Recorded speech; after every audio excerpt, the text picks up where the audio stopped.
Breaking news చూస్తున్నారు. తెరపైకి మాజీ డిఎస్పీ నళిని అంశం మళ్ళీ తెర మీదకి వచ్చిందని చెప్పుకోవాలి. ముఖ్యంగా నళినికి మణి ఉద్యోగం ఇవ్వాలనే ఆలోచనలో రేవంత్ ప్రభుత్వం ఉంది. అవును, అసెంబ్లీలో నళిని అంశాన్ని ప్రస్తావించారు ముఖ్యమంత్రి రేవంత్. తెలంగాణ కోసం ఉద్యోగం వదులుకున్న నళినికి ఎందుకు ఉద్యోగం ఇవ్వలేదంటూ గత ప్రభుత్వాన్ని ప్రశ్నించారు రేవంత్.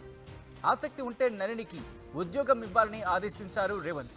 గతంలో తెలంగాణ కోసం ఢిల్లీలో దీక్ష చేశారు నళిని.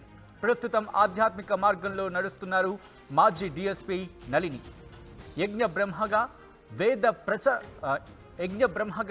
వేద ప్రచారకులుగా హర్ష కవిత్రిగా తపోమయ జీవనం గడుపుతున్నారు నళిని. పూర్తి సాత్విక జీవితాన్ని గడుపుతున్నారు నళిని. రుమటైడ్ ఆర్థరైటిస్ వల్ల తన ఫిజికల్ ఫిట్నెస్ పోయిందన్నారు నళిని. ఇన్ఫ్యాక్ట్ నళిని చేసిన ఆ సోషల్ మీడియా పోస్ట్ మీరు చూడొచ్చు. ఆ సోషల్ మీడియా పోస్ట్లో కొద్దిసేపటి క్రితం నళిని సోషల్ మీడియాలో పోస్ట్ చేశారు. ఒక్కసారి ఆ పోస్ట్ను చూపించే ప్రయత్నం చేస్తోంది ఆర్టీవీ.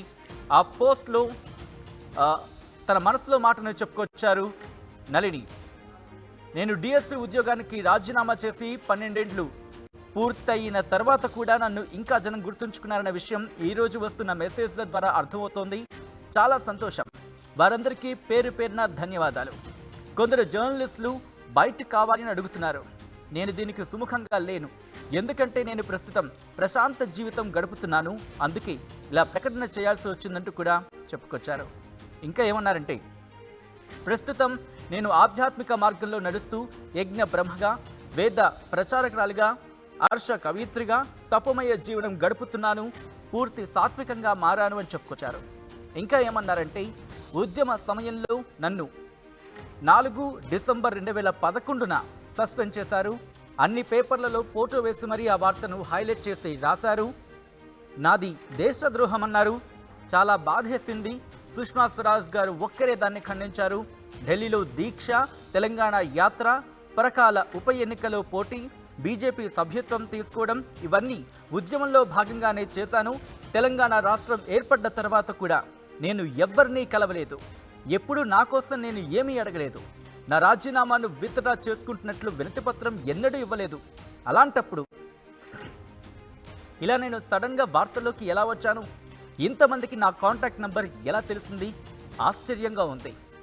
ఏది ఏమైనా ఇప్పుడు కూడా నాకు యాచించడం ఇష్టం లేదు. ఆ అవసరం నాకు లేదు కూడా. ఒకవేళ ప్రజల ఒత్తిడి మేరకు ప్రస్తుత ప్రభుత్వం అసాధ్యాన్ని సుసాధ్యం చేస్తూ జాబ్ ఇచ్చినా ఇప్పుడున్న పరిస్థితుల దృష్ట్యా నేను దానికి పూర్తిగా న్యాయం చేయలేను. రుమటైడ్ ఆర్థరైటిస్ వల్ల నా ఫిజికల్ ఫిట్నెస్ పోయింది. చాలా కాలం గడిచింది కాబట్టి పోలీస్ యాప్టిట్యూడ్ను కూడా నేను కోల్పోయాను. ఇక టెక్నికల్ విషయాలకు వచ్చినట్లయితే పోలీస్ సర్వీస్ రూల్స్ నా నియామకాన్ని ఒప్పుకో. ఎవరైనా హైకోర్టులో పిలివేస్తే నా నియామకం రద్దు కావచ్చు కూడా. కొరువితో తలగొక్కున్నట్లు అవుతుంది. గతంలో ముఖ్యమంత్రి రోసయ్య గారు ఇచ్చారు కదా అని వెళితే ఏం జరిగిందో, 18 నెలలు ఎంత ఇబ్బంది పడ్డానో నాకింకా గుర్తే. అందుకే నేను ఉద్యోగం అడగను, కానీ బతుకున్నంత వరకు ఏదో రకంగా ప్రజాసేవ చేస్తూనే ఉంటాను. త్యాగి నుంచి యోగిని అయ్యి ఓ సంస్థ ద్వారా పతాంజలి సంస్థ ద్వారా ఆయుర్వేదము, యోగాలను ప్రచారం చేశాను. రోగిడి కూడా అయి కోలుకున్నా. ఇప్పుడు తపస్వినై, నిత్యాగ్నిహోత్రినై, సనాతన ధర్మ మూలాధారమైన వేదం, యజ్ఞమును ప్రచారం చేస్తున్నా.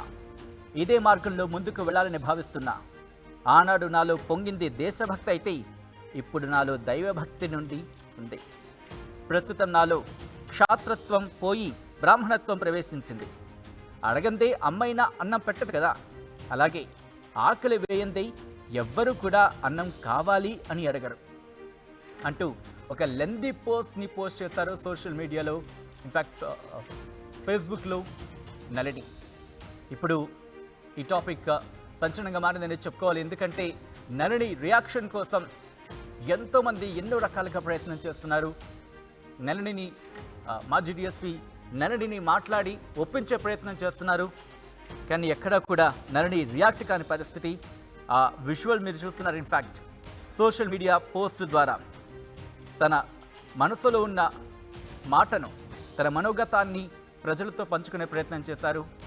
ఒకవేళ ఒకవేళ ఉద్యోగం వచ్చినప్పటికీ టెక్నికల్గా చూసినా కాస్త ఇబ్బంది వాతావరణమే అంటూ కూడా చెప్పుకొచ్చారు.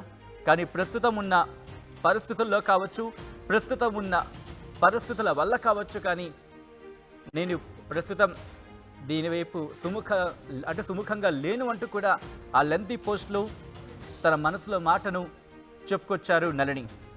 విజువల్స్ మీరు చూస్తున్నారు.